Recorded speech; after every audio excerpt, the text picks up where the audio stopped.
করছো? ভ্যাসোপ্রেসিন নিচের কোনটিকে বলা হয়? এটা এমসিকিউতে আসছিল। ভ্যাসোপ্রেসিন নিচের কোনটিকে বলা হয়?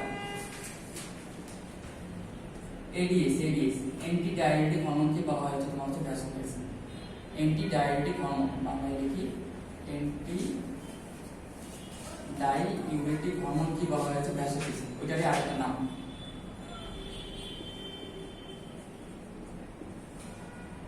অ্যান্টি ডায়াবেটিক হরমোন কি বলা হয়েছে তোমার হচ্ছে ভ্যাসোপ্রেসিন। অ্যান্টি ডায়াবেটিক হরমোন কি বলা হয়েছে তোমার হচ্ছে এডিএস। কোনকে বলা হয়েছে? এডিএস। অ্যান্টি দ্বিতীয় হচ্ছে ডায়াবেটিক আর এস হচ্ছে হরমোন। অ্যান্টি ডায়াবেটিক হরমোন কি বলা হয়েছে তোমার হচ্ছে ভ্যাসোপ্রেসিন।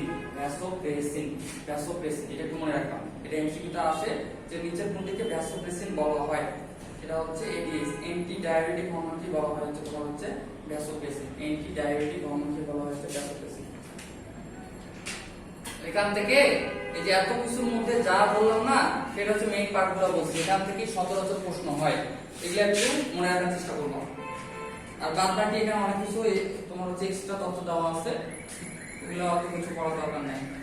আরেকটা জিনিস এখানে দেওয়া আছে, তোমার দেখো একদম হচ্ছে এই পাশে হরমোন ও এনজাইমের মধ্যে পার্থক্য, এটা একটু পড়বা। যেহেতু তোমাদের রিটেন আছে, রিটেনের 2 মার্কের জন্য আসতে পারে যে হরমোন ও এনজাইমের মধ্যে 4টা পার্থক্য লেখো। হরমোন ও এনজাইমের মধ্যে 4টা পার্থক্য লেখো।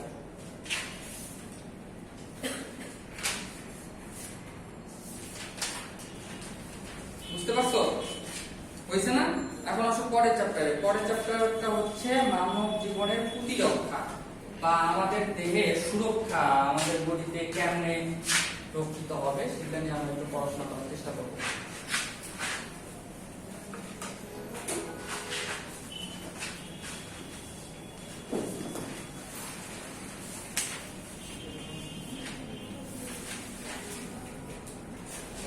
দেখো মানব জীবনের প্রতিরক্ষা, এটা যে বলতে চাই এখানে তোমার হচ্ছে মানব জীবনের প্রতিরক্ষা হচ্ছে তোমার 3 ভাগে কাজ করে। একটা হচ্ছে প্রথম স্তরের প্রতিরক্ষা,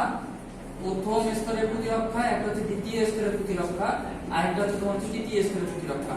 প্রথম স্তরের প্রতিরক্ষা গুলো তোমার বলতে পারো কোন অঙ্গগুলো হচ্ছে প্রথম স্তরের প্রতিরক্ষায় কাজ করে? সেটা হচ্ছে ত্বক, আর কি? হ্যাঁ, অশ্রু, লোম, লালা, তারপর হচ্ছে পাকস্থলী এসিএল,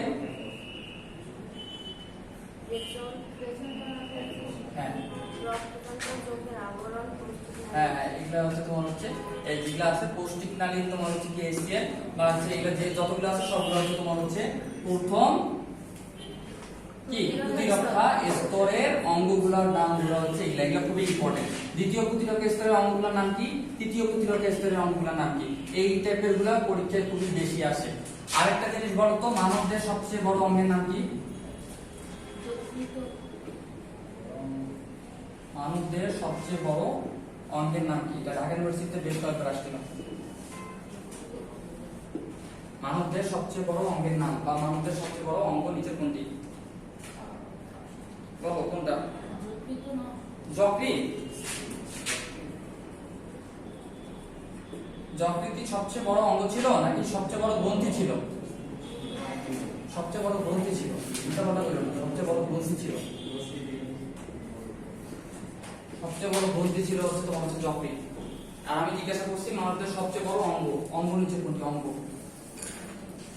কি জানো? উত্তরটা হচ্ছে ত্বক। আমাদের সবচেয়ে বড় অঙ্গের নাম হচ্ছে ত্বক। বাইরের যে লেয়ারটা আছে এটা হচ্ছে সবচেয়ে বড় অঙ্গ। বুঝতে পারছো? ওই যেগুলো আগে বললাম যে তোমার হচ্ছে প্রথম প্রতিরক্ষা স্তরে কাজ করে তোমার হচ্ছে ত্বক, অশ্রু, লোম, লালা। এখন যদি তোমার জীবাণুগুলো যদি এগুলা ভেদ করে ভিতরে চলে যায়, তাহলে তোমার দ্বিতীয় প্রতিরক্ষা স্তর কাজ করা শুরু করবে। দ্বিতীয় প্রতিরক্ষা স্তরে কি কি আছে?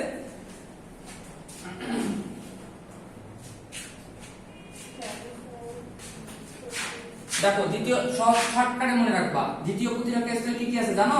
তোমার হচ্ছে হোয়াইট ব্লাড সেল, ডাব্লিউবিসি যেগুলা তোমার হচ্ছে কি আমরা ভাগ করছিলাম না, অ্যাডেনোসাইট, গ্রানুলোসাইট, বা তোমার কি ডাব্লিউবিসি এর হচ্ছে তোমার পার্টগুলো হচ্ছে এই যে লিম্ফোসাইট। সহজ কথায় ডাব্লিউবিসি মনে রাখলেই হবে। লিম্ফোসাইট, তারপর মনোসাইট, তারপর কি ইওসিনোফিল, তারপর কি বেসোফিল, আরেকটা কি ছিল লিম্ফোসাইট, মনোসাইট, ইওসিনোফিল, বেসোফিল, একটা নিউট্রোফিল, এই যেগুলা। তারপর আছে ম্যাক্রোফেজ। এর বাদ বাকি যেগুলা আছে সেগুলা হচ্ছে কি ম্যাক্রোফাজ বলতে পারবো, ম্যাক্রোফেজ, ম্যাক্রোফাজ। তারপর হচ্ছে তোমার আরো অনেকগুলো বলতে পারবো। এখানে যেটা আছে এনকে সেল, এনকে সেল মানে কি? এনকে সেল মানে কি বলো তো? ন্যাচারাল কিলার সেল, ন্যাচারাল কিলার সেল, ন্যাচারাল কিলার সেল, এটাকে বলা হচ্ছে তোমার হচ্ছে এনকে সেল।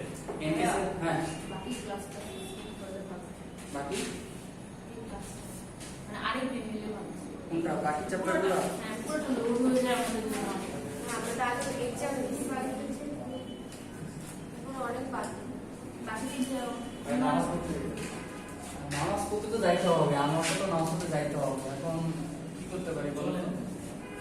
আরে দাঁড়াও, এটা শেষ করবো না, এটা শুরু করছি, শেষ করি। এইটা শেষ করি, এরপরে বাকি দিনটা আরেক দিন কথা বলে আচ্ছা আমরা চেষ্টা করবো। দেখো দেখো এটা আমি যেটা বললাম এই জিনিসটা একটু মনে রাখবে। দ্বিতীয় প্রতিরক্ষা স্তরগুলো হচ্ছে তোমার শুধুমাত্র ডাব্লিউবিসি, ডাব্লিউবিসি যে পার্টগুলো আছে এখানে সব চলে আসবে। আর যেটা আছে ম্যাক্রোফেজ, আর আছে এনকে সেল। এনকে সেল মানে হচ্ছে ন্যাচারাল কিলার সেল, এনটা হচ্ছে ন্যাচারাল, কেটা হচ্ছে কিলার সেল, এগুলা। আর শেষমেশ যখন তোমার কি, যখন তোমার জীবাণুটা ত্বক বেদ করে ভিতরে ঢুকলো, ত্বক বাধা দিতে পারে নাই, তখন এই কাজ করবে হচ্ছে এই জিনিসগুলো। এই জিনিসগুলো তোমার হচ্ছে ওই জীবাণুটাকে মেরে ফেলার চেষ্টা করবে, অ্যাটাক করার চেষ্টা করবে। যদি এরাও না পারে তখন তোমার হচ্ছে তৃতীয় প্রতিরক্ষা স্তর কাজ করবে। এখানে কি আছে? এখানে আছে তোমার হচ্ছে অ্যান্টিবডি আছে, অ্যান্টিবডি। অ্যান্টিবডি মানে তুমি যদি ভ্যাকসিন নাও, তোমার বডি আর এই যে তোমার বডির ভিতরে যে নিজস্ব যে প্রতিরক্ষা ব্যবস্থা আছে এটাও কাজ করতে পারলো না দ্বিতীয় প্রতিরক্ষা স্তর, তখন তোমাকে কি বাইরে থেকে ভ্যাকসিন নিতে হবে, বা এখানে তোমাকে হচ্ছে অ্যান্টিবডি পুশ করতে হবে দেহের ভিতরে। বা তোমার এটাকে বলা হয় যে তোমার হচ্ছে অর্জিত প্রতিরক্ষা ব্যবস্থা। এটা তোমার বডির নিজস্ব প্রতিরক্ষা ব্যবস্থা না, এটা হচ্ছে অর্জিত প্রতিরক্ষা ব্যবস্থা। আমাদের শীতে যে চারটা পুরো আমরা বোঝাই যায় না এত তিন চিহ্ন এত কোনটা? এটা তো দ্বিতীয়।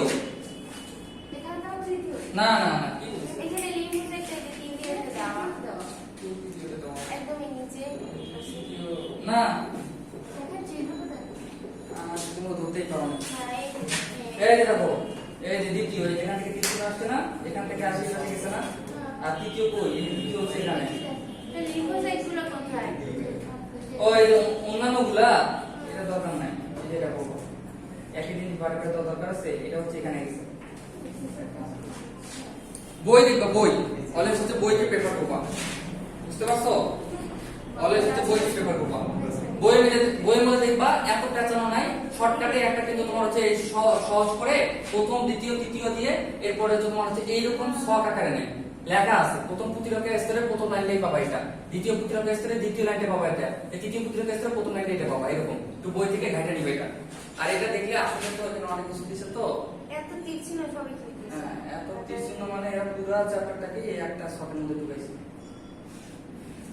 এটা প্লিজ কমাতে পারলে ডিটেইলস আমাদের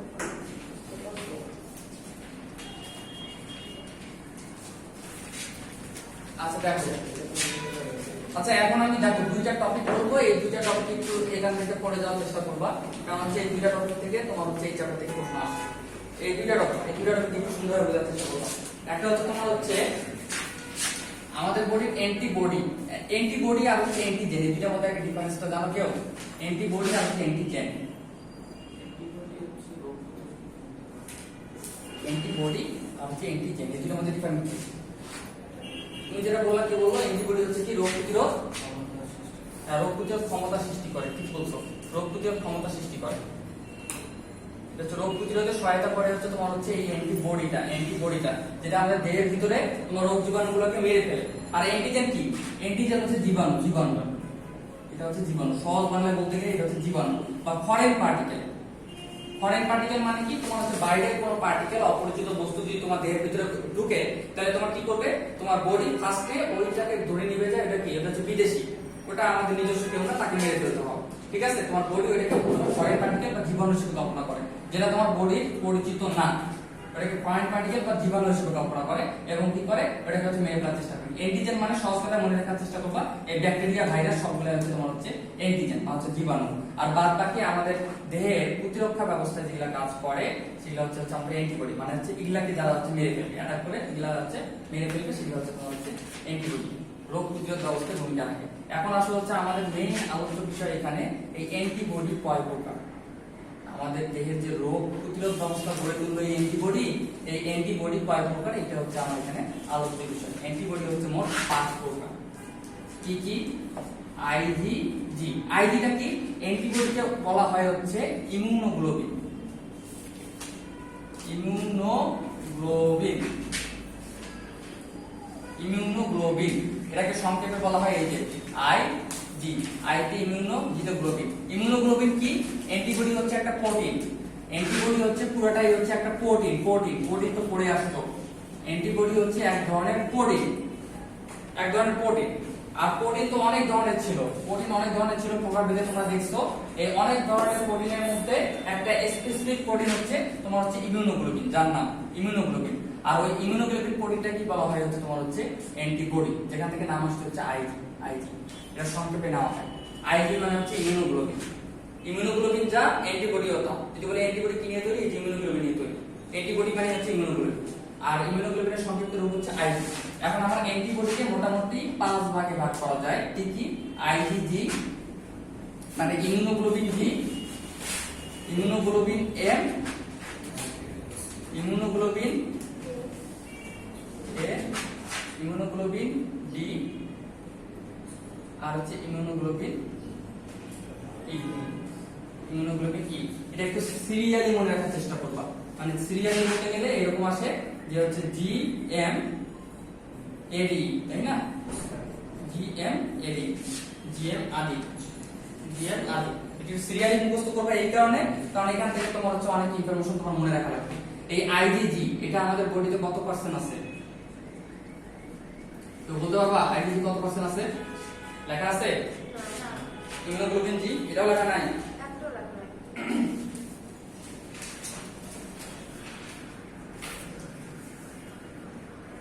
দেখো আইজিজি আছে আমাদের বডিতে খুব সম্ভবত তোমার হচ্ছে 75%। হ্যাঁ 75% আছে তোমার হচ্ছে আইজিজি, এটাই 75%। ইমিউনোগ্লোবিন জি হচ্ছে তোমার হচ্ছে 75% আমাদের বডি। আর আইজিএম ইমিউনোগ্লোবিন এম আছে হচ্ছে তোমার হচ্ছে 10 থেকে 15%। এটা একটু লিখে নাও, এটা লাগবে, এখান থেকে প্রশ্ন আসবে। আর হচ্ছে ইমিউনোগ্লোবিন এ আছে হচ্ছে 10 থেকে 15% না, এটা আছে হচ্ছে তোমার হচ্ছে 15%। আর আইজিডি এটা খুবই সহজ, এটা হচ্ছে 1%, আর এটা আছে হচ্ছে 0.1%। এই সিরিয়ালি একটু মনে রাখার চেষ্টা করবা। আমাদের বডিতে যতগুলো অ্যান্টিবডি পাওয়া যায় তার মধ্যে হচ্ছে তোমার হচ্ছে 75% হচ্ছে তোমার হচ্ছে ইমিউনোগ্লোবিন জি। সবচেয়ে বেশি পাওয়া যায় হচ্ছে ইমিউনোগ্লোবিন জি, আর সবচেয়ে কম পাওয়া যায় হচ্ছে ইমিউনোগ্লোবিন ই, সবচেয়ে বেশি থেকে কম। এখন এই ইমিউনোগ্লোবিন জি ইটা দেখো কত পাওয়া যায়, 0.1%। বুঝতেছো কত কম? 0.1%। এই জন্য এই ইমিউনোগ্লোবিন ই কে বলা হয় বিরল, বিরল ইমিউনোগ্লোবিন বা বিরল অ্যান্টিবডি। নিচে কোনটি বিরল অ্যান্টিবডি সেটা হচ্ছে তোমার হচ্ছে এই ইমিউনোগ্লোবিন ই, খুবই কম পাওয়া যায়। আবার অনেকে দেহে এই ইমিউনোগ্লোবিন ই নাই, অনেকে দেহে এই ইমিউনোগ্লোবিন ই নাই। আর যারা সুস্থ স্বাভাবিক তাদের দেহেই পাওয়া যায় হচ্ছে 0.1%। এই জন্য এই অ্যান্টিবডিটাকে বলা হয় হচ্ছে তোমার হচ্ছে বিরল অ্যান্টিবডি। বিরল অ্যান্টিবডি বা হচ্ছে বিরল তোমার হচ্ছে ইমিউনোগ্লোবিন যেটা বলা কেন। এখন আসা হচ্ছে পরের পার্টে। পরের পার্টে কি তোমার হচ্ছে এই ইমিউনোগ্লোবিন জি। এখান থেকে একটা ইনফরমেশন মনে রাখবা, এটা হচ্ছে একমাত্র অ্যান্টিবডি যেটা হচ্ছে তোমার হচ্ছে ভ্রূণ বা হচ্ছে মাতৃ অবস্থায় তোমার হচ্ছে বা গর্ভাবস্থায় তোমার হচ্ছে অম্রা ভেদ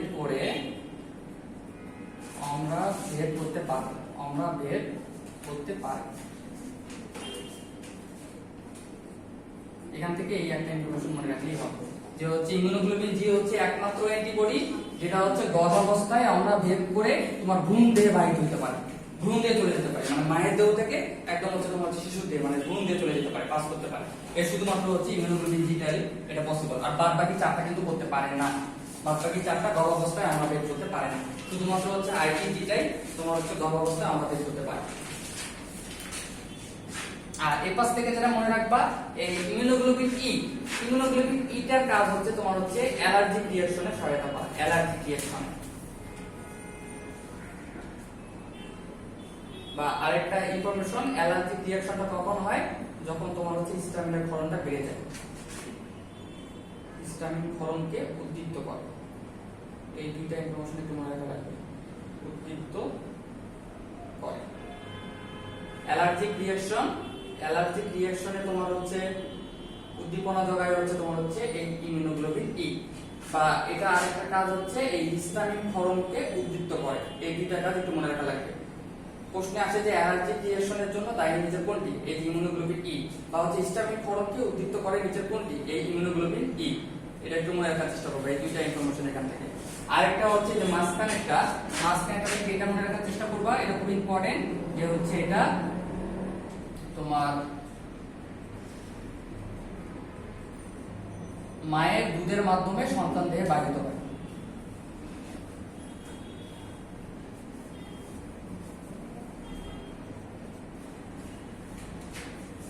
এই চ্যাপ্টার থেকে প্রশ্ন আসলে আগে এই চ্যাপ্টারেই হয়তো হয়, মানে এই চ্যাপ্টার থেকে প্রশ্ন আসলে আগে এই টপিক থেকেই তোমার হচ্ছে প্রশ্নটা একটা করা হয়। এই টপিকটা খুবই ইম্পর্টেন্ট, অ্যান্টিবডি থেকে। তাহলে অ্যান্টিবডি হচ্ছে মোট 5 ধরনের, এগুলা বললাম। তোমার হচ্ছে যেখান থেকে কোনটা কত পার্সেন্ট আছে আমাদের বডিতে সেটাও দেওয়া আছে। আর হচ্ছে তোমার হচ্ছে অ্যান্টিবডির মধ্যে ইমিউনোগ্লোবিন জিটা হচ্ছে কি তোমার হচ্ছে 75% থাকে, যেটা কি গর্ভাবস্থায় আমরা বের করতে পারি, একমাত্র অ্যান্টিবডি যেটা গর্ভাবস্থায় আমরা বের করতে পারি, আর বাকিগুলো পারে না। আরেকটা যেটা বললাম তোমার হচ্ছে মায়ের দুধের মাধ্যমে সন্তান দেহে বাহিত হয় কোন অ্যান্টিবডি, IgA, ইমিউনোগ্লোবিন A। আরেকটা যেটা বললাম যে অ্যালার্জিক রিঅ্যাকশনের জন্য বা হিস্টামিন ক্ষরণকে উদ্দীপ্ত করে নিচে কোন ইমিউনোগ্লোবিন, সেটা হচ্ছে IgE। এই এখানে যেটা বলছি না, এই জিনিসটাকে চারটা একটু মনে রাখতে হবে, সব ইনফরমেশন যেটা বলছি সব। এটা থেকে একটা প্রশ্ন আসে, খুবই ইম্পর্টেন্ট, বুঝছে? দেখো এখন আরেকটা টপিক, এই টপিক বলেই মোটামুটি এটা চ্যাপ্টার শেষ। এটা হচ্ছে আমরা ভ্যাকসিন নিয়ে পড়াশোনা করবো। বর্তমানে ভ্যাকসিন খুবই ইম্পর্টেন্ট, করোনা ভ্যাকসিন যেহেতু দেওয়া হচ্ছে, দেওয়া শেষ, বুঝতে জোর দিছো সবাই? হ্যাঁ,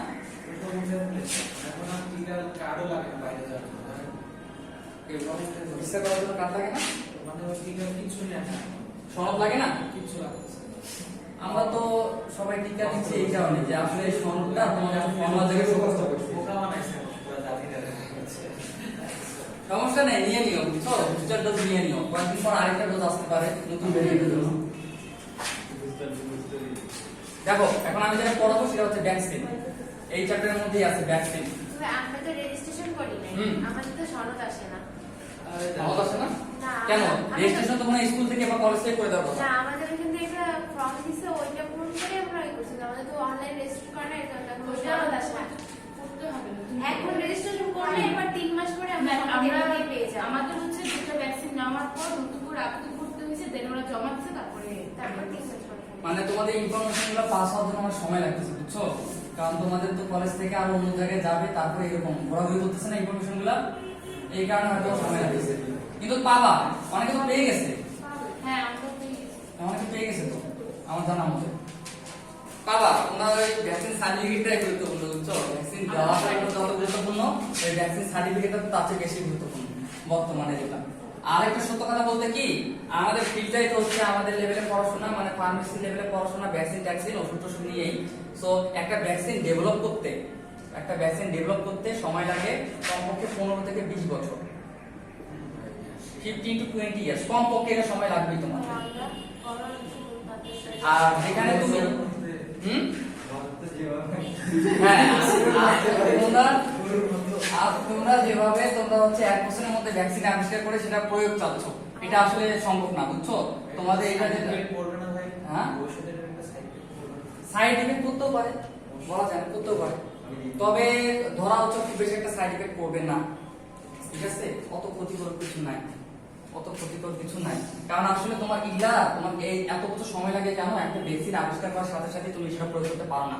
আগে কি হতো, ভ্যাকসিন একটা আবিষ্কার করার পরে আগে হচ্ছে যেগুলা তোমার হচ্ছে মানে নিম্ন আয়ের দেশ যেগুলা, যেমন আফ্রিকা বেশিরভাগ, ওইখানে পাঠানো হয়ে ওদের উপর তোমার হচ্ছে গবেষণা চালানো হতো। ওই ভ্যাকসিন পুশ করা হয়, তারপরে দেখা হয়তো যে আগামী তোমার 5-10 বছরে ওদের মধ্যে কোনো হচ্ছে তোমার অ্যাবনর্মালিটিস তৈরি হয়েছে কিনা, 5 থেকে 10 বছর তাদের মধ্যে কোনো অ্যাবনর্মালিটিস তৈরি হয়েছে কিনা, যদি হয় তাহলে ওই ভ্যাকসিন বাদ। আর যদি না হয় তখন কি করবে, তখন উন্নত দেশ যেমন আমেরিকা, তারপর হচ্ছে রাশিয়া, এরা ইউজ করা শুরু করবে। বুঝতে পারছো? এটা হচ্ছে তোমার হচ্ছে বিশ্বের পলিটিক্স। হ্যাঁ, আর বাংলাদেশে তোমার হচ্ছে একটা ইয়ার মধ্যে পড়ে। হ্যাঁ, বাংলাদেশের মানুষের জানার দরকার নাই তো, বাংলাদেশের মানুষ ভ্যাকসিন পাচ্ছে এতে খুশি। তাও free। দেখো এখন এই ভ্যাকসিনের প্রকারটা আমি সহজ করে দেখার চেষ্টা করি, আসলে এত কথা বলার তো সময় নাই। দেখো ভ্যাকসিনের প্রকারটা যদি দেখি, ভ্যাকসিনটা মোটামুটি 5 ভাগে ভাগ করা হয়। আর একটা মজার বিষয় তোমরা জানো কিনা, এই ভ্যাকসিনটা কি আমরা হচ্ছে জীবাণু মারার জন্য ইয়া করতেছি না, ইউজ করতেছি না, পুশ করতেছি না। এই ভ্যাকসিনটা তৈরি হয় কিন্তু তোমার হচ্ছে জীবাণু দিয়ে, তাই না? কিন্তু এই জীবাণুটা হইতে পারে জীবিত, বা হইতে পারে কি মৃত, বা হইতে পারে কি তোমার হচ্ছে আমি তার তোমার ইফেক্টটাকে বা তার শক্তিটাকে কমাই দিতে পারি, শক্তিটা কমাই দিয়ে আমি ইউজ করতে পারি আমার বডিতে। কারণ কি আমার এই ভ্যাকসিনটা যখন পুশ করবো তখন কি এই যে আমার যে জীবাণুটা যে বাইরে থেকে ঢুকলো, ওই জীবাণুটাকে কি আমার বডি চিনে রাখবে না, বা ওর এগেইনস্টে কি করবে, আমার বডি অ্যান্টিবডি তৈরি করার চেষ্টা করবে, করবে না, ধীরে ধীরে অ্যান্টিবডি তৈরি করার চেষ্টা করবে এটাকে মেরে ফেলার জন্য। পরে যদি যখনই অ্যান্টিবডিটা ডেভেলপ করবে তখন কি ইলা টিকতে পারবে? টিকতে তো পারবে না, কিন্তু অলরেডি চিনে রাখছে যে না এরকম একটা শত্রু আমার বডিতে আসছিল। পরবর্তীতে যদি তোমার সত্যিকারের করোনা ভাইরাস তোমার বডিতে চলে আসে তখন কি করবে, এই যে অ্যান্টিবডিটা যে তৈরি হয়েছিল এটা কিন্তু তোমার একবার তৈরি হলে সারা জীবন থেকে যাবে, তোমার বডিতে সারা জীবন থেকে যাবে। তখন সে এই করোনা ভাইরাসকে চিনতে পারবে। কারণ হচ্ছে করোনা ভাইরাসের অনুরূপ কি তোমার হচ্ছে কি বা মৃত করোনা ভাইরাস তোমার বডিতে আগে থেকে ঢুকানো হয়েছিল।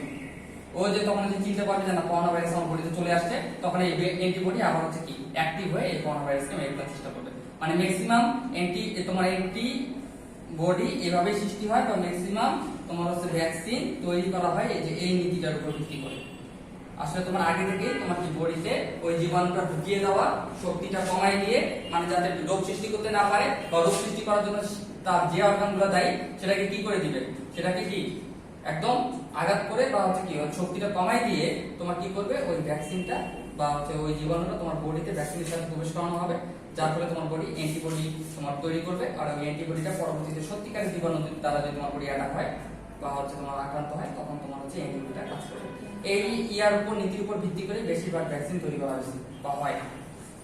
এখন আরো অনেক পদ্ধতি বাইরে হয়েছে ভ্যাকসিন তৈরি করার জন্য, তবে মোটামুটি এই জীবাণু দিয়ে আমার হচ্ছে ভ্যাকসিন তৈরি হয়। কারণ ভ্যাকসিনের প্রকারভেদে যদি দেখো, প্রথম প্রকারভেদটা হচ্ছে ইনঅ্যাক্টিভেটেড ভ্যাকসিন বা হচ্ছে নিষ্ক্রিয় ভ্যাকসিন। তারপরেরটা হচ্ছে তোমার হচ্ছে এটিনুয়েটেড বা যে তোমার হচ্ছে শক্তি হ্রাস করে, জীবাণুর শক্তি হ্রাস করে যে ভ্যাকসিন টেস্ট করা হয়েছিল সেটা। তারপরে ভ্যাকসিনটার নাম হচ্ছে টক্সয়েড ভ্যাকসিন বা এটাকে বলা হচ্ছে বাংলায় বলে টক্সয়েড ভ্যাকসিন।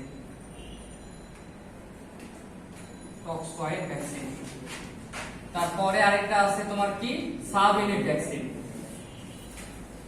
ইংরেজি Bangla same, sub unit vaccine. তারপরে হচ্ছে কনজুগেটেড ভ্যাকসিন।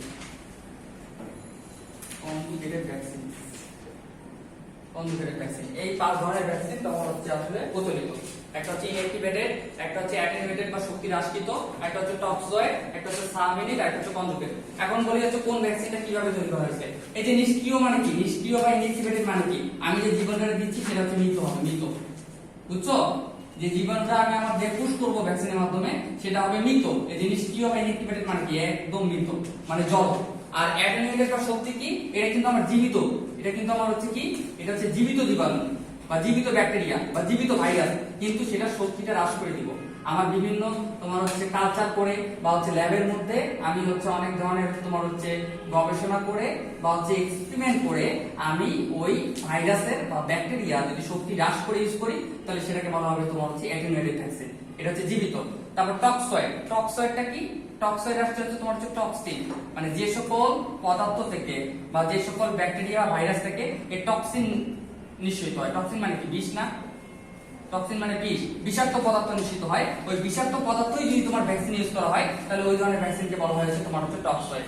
যে সকল পদার্থ থেকে বা যে সকল ভাইরাস বা ব্যাকটেরিয়া থেকে এই টক্সিন বা বিষ তৈরি হয়, যেখান থেকে তোমার হচ্ছে রোগটা সৃষ্টি হয়, ওই টক্সিন বা বিষই যদি তোমার হচ্ছে উল্টা আবার আমি ভ্যাকসিন ইউজ করি তাহলে সেই রকম ভ্যাকসিনকে বলা হয় হচ্ছে টক্সয়েড ভ্যাকসিন, টক্সিন থেকে আসছে। তারপরে সাবইউনিট ভ্যাকসিন কি? সাবইউনিট ভ্যাকসিন হচ্ছে এটা তোমার পুরো একটা ধরলাম, এটা আমি একটা ব্যাকটেরিয়া আছি, এই ব্যাকটেরিয়ার শুধুমাত্র একটা অংশ, এই যে এতটুকু অংশ দিয়ে আমি হচ্ছে তোমার একটা ভ্যাকসিনটা তৈরি করছি, সেটাকে বলা হবে তোমার হচ্ছে সাবইউনিট ভ্যাকসিন। সাবইউনিট মানে কি? সাব ইউনিট, একটা ইউনিটের সাব। সাবইউনিট মানে হচ্ছে ওই পুরা অর্গানিজমের বা হচ্ছে পুরা ভাইরাসের বা পুরা ব্যাকটেরিয়ার বা পুরা জীবাণুর একটা নির্দিষ্ট অংশ যদি তুমি ভ্যাকসিন তৈরিতে ইউজ করো তাহলে সেই ভ্যাকসিনকে বলা হবে সাবইউনিট ভ্যাকসিন। আর হচ্ছে কনজুগেট ভ্যাকসিন কাকে বলে? কনজুগেট ভ্যাকসিন হচ্ছে কি? কনজুগেট মানে হচ্ছে দুইটা জিনিস জোড়া লাগানো। একটা হচ্ছে কি? একটা হইতে পারে আমার হচ্ছে ভাইরাস বা ব্যাকটেরিয়ার একটা অংশ, আর একটা হইতে পারে আমার হচ্ছে এক্সটার্নাল কোনো প্রোটিন আমি ল্যাবের মাধ্যমে বের করে সেই এই দুইটার সাথে অ্যাড করে আমি হচ্ছে ভাইরাস তোমার হচ্ছে কি ভ্যাকসিন ইউজ করছি, সেই ধরনের ভ্যাকসিনকে বলা হচ্ছে তোমার হচ্ছে কনজুগেটেড ভ্যাকসিন। কনজুগেটেড ভ্যাকসিন মানে দুইটা জিনিসের মিলিত রূপটা। হইতে পারে আমার একটা ভাইরাস বা ব্যাকটেরিয়ার একটা অংশ আমি কি কেটে নিলাম ল্যাবের মধ্যে, ওইটার সাথে আমার হচ্ছে আরেকটা একটা এক্সটার্নাল একটা প্রোটিন ওটার সাথে যোগ করে দিয়ে আমি একটা ভ্যাকসিন ইউজ করলাম, তাহলে সেটা হচ্ছে আমার হচ্ছে এই তোমার হচ্ছে কনজুগেটেড ভ্যাকসিন। এটা করার ক্ষেত্রে অনেক সময় দেখা যায় এটা করলে তোমার হচ্ছে অনেক ভ্যাকসিনের কার্যকারিতা অনেক গুণ হ্রাস পায়, এই কারণে কনজুগেটেড ভ্যাকসিনের তোমার হচ্ছে সৃষ্টি হয়েছে। বুঝতে পারছো? এখন এখান থেকে তো এটা ইম্পর্টেন্ট না, এখান থেকে ইম্পর্টেন্ট হচ্ছে তোমার হচ্ছে ইনঅ্যাক্টিভেটেড ভ্যাকসিন নিচে কোনটা, তারপর অ্যাটেনুয়েটেড বা শক্তি হ্রাসকৃত ভ্যাকসিন নিচে কোনটা, তারপর হচ্ছে টক্সয়েড ভ্যাকসিন নিচে কোনটা, তারপর সাবইউনিট ভ্যাকসিন নিচে কোনটা, তারপর হচ্ছে কনজুগেটেড ভ্যাকসিন নিচে কোনটা। এই দেখো আগে টক্সয়েডটা মনে রাখার চেষ্টা করো। টক্সয়েড ভ্যাকসিন এটা খুব ইম্পর্টেন্ট, এটা সবচেয়ে বেশি আসে, আমাদের সময় আসছিল খুব সম্ভবত এখান থেকে ঢাকা ইউনিভার্সিটিতে। টক্সয়েড ভ্যাকসিন হচ্ছে এই যে এটা মনে রাখবা, নামের সাথে মিল আছে, টি আর হচ্ছে ডি দিয়ে। টি তে হচ্ছে তোমার হচ্ছে টিটেনাস, টিটেনাস, আর হচ্ছে তোমার ডি তে হচ্ছে ডিপথেরিয়া। ডিপথেরিয়া, টিটেনাস আর ডিপথেরিয়া এই দুইটা রোগের ভ্যাকসিন তৈরি হয়েছে তোমার হচ্ছে যে টক্সয়েড, বা টিটেনাস আর ডিপথেরিয়া ভ্যাকসিন হচ্ছে টক্সয়েড প্রকৃতির ভ্যাকসিন। টিটেনাস মানে কি জানো? টিটেনাস মানে হচ্ছে ধনুষ্টঙ্কার, বাংলায় বলতে গেলে ধনুষ্টঙ্কার। এটা খুব ইম্পর্টেন্ট, এটা ছোট তো এইজন্য এখান থেকে প্রশ্ন বেশি আসে টক্সয়েড থেকে, যে নিজের কোনটি টক্সয়েড ভ্যাকসিন। টিটেনাস, ডিপথেরিয়া বা অনেক অপশন থাকতে পারে, টিটেনাস আর ডিপথেরিয়া। এই যে টক্সয়েডের টিতে টিটেনাস আর ডিতে হচ্ছে তোমার হচ্ছে ডিপথেরিয়া, এই দুইটা হচ্ছে তোমার হচ্ছে টক্সয়েড ভ্যাকসিন। তারপর আসলে তোমার হচ্ছে অ্যাটেনুয়েটেড ভ্যাকসিন। অ্যাটেনুয়েটেড ভ্যাকসিন মনে রাখার যেমন শর্টকাট কি, যেমন মনে রাখবা হচ্ছে মামি চিপটা, কিপটা না কিন্তু চিপটা, মাতে কি মামস, নিতে কি মিজলস, তারপর চি আর পক, এই দুইটা মিলে হচ্ছে চিকেন পক।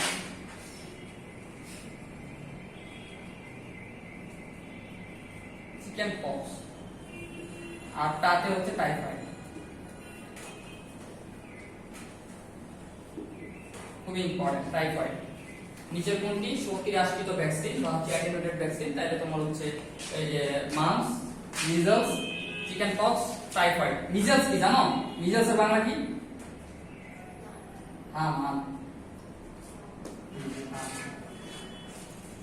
এগুলো হচ্ছে তোমার হচ্ছে শক্তি হ্রাসকৃত বা হচ্ছে অ্যাটেনুয়েটেড ভ্যাকসিন।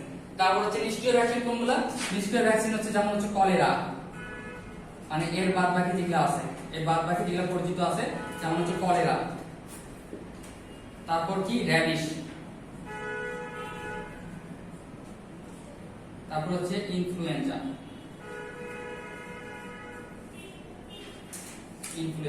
এগুলো হচ্ছে তোমার হচ্ছে এই নিষ্ক্রিয় ভ্যাকসিন। তারপরে তোমার হচ্ছে সাবইউনিট ভ্যাকসিন কি? সাবইউনিট ভ্যাকসিন হচ্ছে তোমার হচ্ছে hepatitis B vaccine. Hepatitis B vaccine.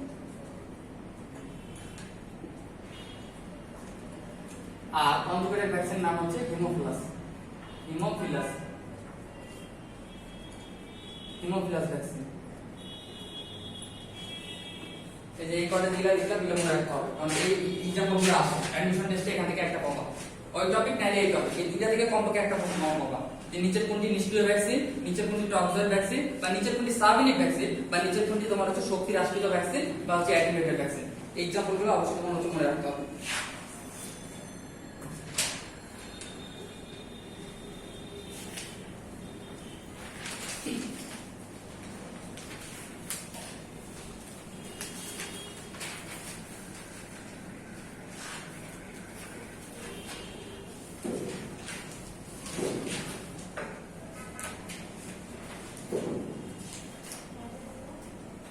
বুঝতে পারছো? আর এখানে অনেক কিছু রিডিং টাইপের পড়াশোনা দেওয়া আছে, এগুলো বাসায় পড়ে নিবা, ঠিক আছে? আরেকটা জিনিস মনে রাখবা, ফ্যাগোসাইট কাকে বলে? বলো তো ফ্যাগোসাইট। ফ্যাগোসাইটোসিস তো বোঝো।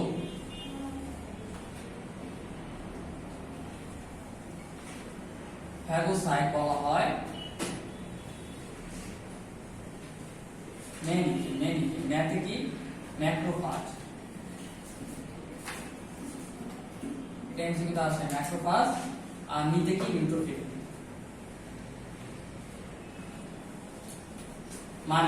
মানি দিয়ে মনে রাখতে পারো, ফ্যাগোসাইট বলা হয় মানিকে। এই ম্যাথে হচ্ছে তোমার হচ্ছে ম্যাক্রোফেজ, আর নিতে হচ্ছে নিউট্রোফিল। এই দুইটাকে একসাথে বলা হয়েছে তোমার হচ্ছে ফ্যাগোসাইট, ঠিক আছে? আরো অনেক কিছু আছে।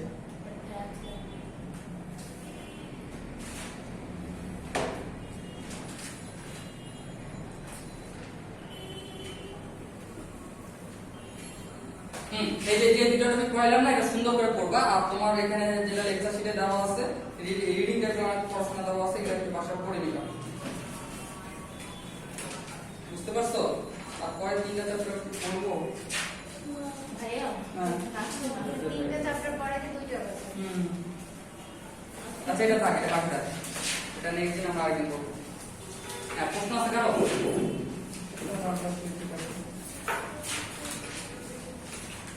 বলো, তোমাদের তো সময় নেই, বলো না, ঈদ পার হলে পরীক্ষা।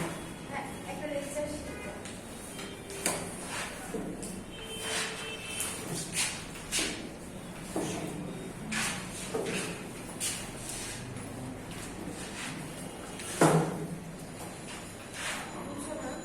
হ্যাঁ, আজকে এই পর্যন্ত, ঠিক আছে? তার কোনো প্রশ্ন আছে?